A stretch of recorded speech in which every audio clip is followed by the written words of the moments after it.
Em uma sociedade que cada vez mais exige que nós sejamos fortes e que também sejamos capazes de lidar com todos os afazeres que estão sob a nossa responsabilidade no tempo combinado, nós acabamos por mascarar e esconder os nossos conflitos emocionais, quando na verdade nós deveríamos reconhecê-los e buscar tratá-los para de fato aprendermos a lidar com eles.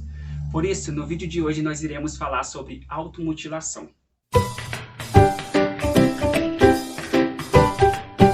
A automutilação é um assunto bastante conhecido, porém ainda é muito pouco comentado nas rodas sociais.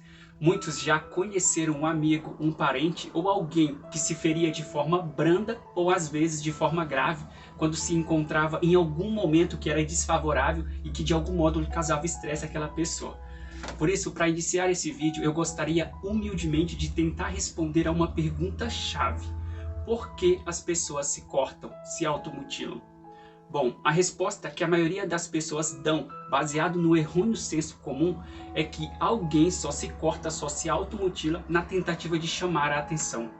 Mas, gente, isso está tão incorreto que só o fato de alguém usar esse tipo de método de se ferir para tentar chamar, ainda que fosse a atenção de outra pessoa, nós já poderíamos concluir que essa pessoa precisaria de ajuda. Então, muito cuidado com esse tipo de opinião. Quando, por exemplo, os jovens e adolescentes praticam a automutilação, eles estão, que a gente não percebe, mas na verdade buscando uma forma de lidar, ainda que sozinhos, com as suas dificuldades, que podem advir de inúmeras áreas, como por exemplo o conflito que ocorre dentro da própria família, a rejeição de alguns grupos, o bullying ou uma série de outros fatores. Fatores estes que na maioria das pessoas lidam ao longo de sua vida. Todavia, se esse jovem ou adolescente tem uma rede de apoio, sobretudo uma rede de apoio familiar, com quem ele possa se sentir seguro e acolhido para dividir as suas angústias, falar sobre os seus medos, falar sobre as questões que o cercam e as mudanças que estão ocorrendo, às vezes com o seu próprio corpo físico, de maneira a ser tratado e acolhido pela família, obviamente que esse jovem adolescente, se ele não encontrar esse suporte na família, ele vai buscar outras formas de enfrentar isso sozinho. Daí abre-se espaço para as drogas, para a reclusão e para a automutilação, e por que não dizer até mesmo para o suicídio.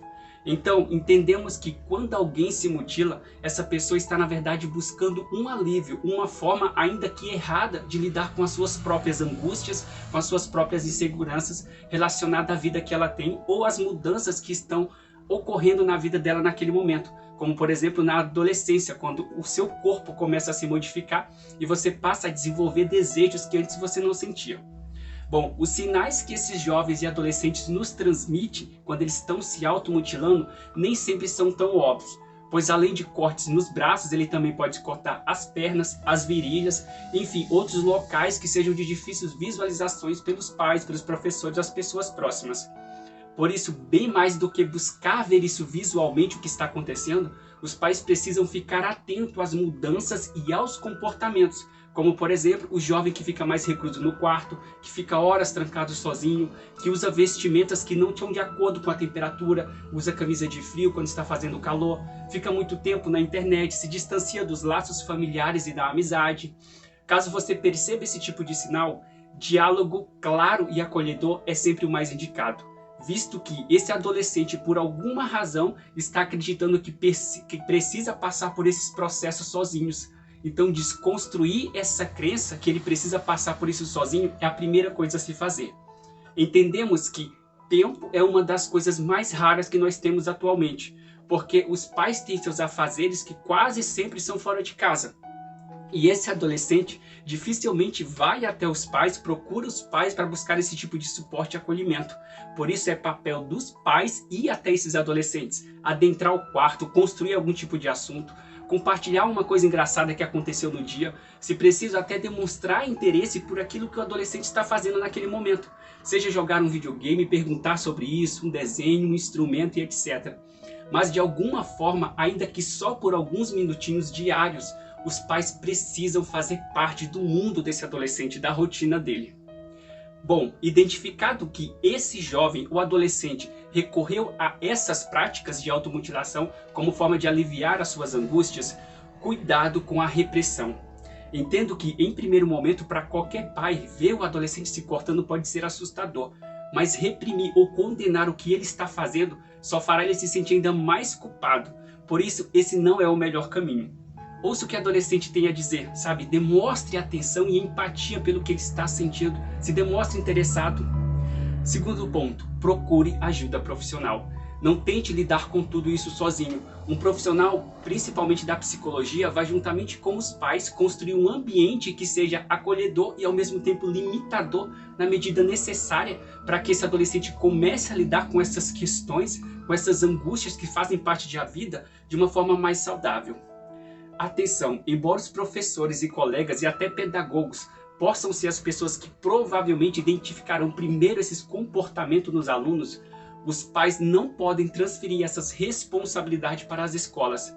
Nem todas elas, na verdade, dispõem de profissionais qualificados para lidar com esse tipo de demanda, visto que até mesmo o psicopedagogo, ele é um profissional formado em pedagogia com alguma especialização que visa auxiliar os alunos no processo de aprendizagem.